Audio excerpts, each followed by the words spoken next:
তুই একটা মানুষ না তুই জানোয়ার? মানুষের মধ্যে একটা মনুষ্যত্ব জ্ঞান বলে কিছু থাকে, আর তোর মধ্যে সেটাও নেই। আরে দাদা, আমি আবার কি করলাম? আর তুমি আমাকে মারলে কেন? তোকে কেন মারলাম তুই জানিস না? তোকে আরো মারা দরকার। আরে দাদা, তুমি কি বলতে চাইছো? আমি তো কিছুই বুঝতে পারছি না। তুমি একটু ভালো করে আমাকে বোঝাবে? তোকে আর কি বোঝাবো ভাই, তুই যদি বুঝতিস তাহলে তখন তুই ওরকমটা আর করতিস না। দাদা বলছি, তোমার ডেলিভারি অর্ডারটা চলে এসছে। আমি তোমার বাড়ির গেটের সামনে দাঁড়িয়ে আছি, তুমি বাইরে এসে অর্ডারটা নিয়ে যাও। আমি অর্ডারটা বাইরে গিয়ে নিয়ে আসবো মানে? আমি কি হোম ডেলিভারি অর্ডার এমনি দিয়েছি নাকি? তুই চুপচাপ এসে আমার রুমের পার্সেলটা দিয়ে যা। দাদা, আমি অর্ডারটা নিয়ে যেতে পারবো না, তুমি বাইরে এসে অর্ডারটা নিয়ে যাও, আমার একটু প্রবলেম আছে। অসুবিধা আছে মানে? তাহলে ডেলিভারি বয় হয়েছিস কেন? শোন, আমি তোর বেশি কথা শুনতে চাই না।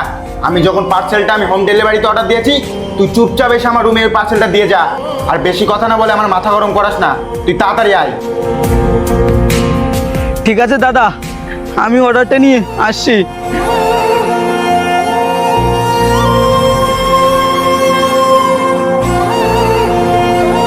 আরে দাদা, তোমার পায়ে তো প্রবলেম, তুমি ভেবে হেঁটে কোথায় যাচ্ছ?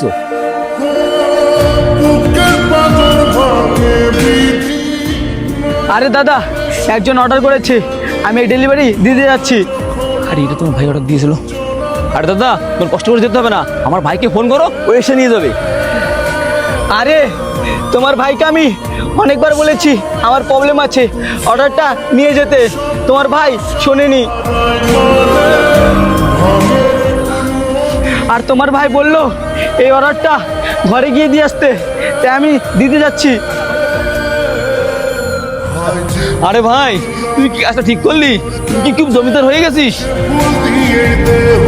ওর প্রবলেম থাকা সত্ত্বেও তুই কিনা বললি অর্ডারটা এসে ঘরে দিয়ে যেতে।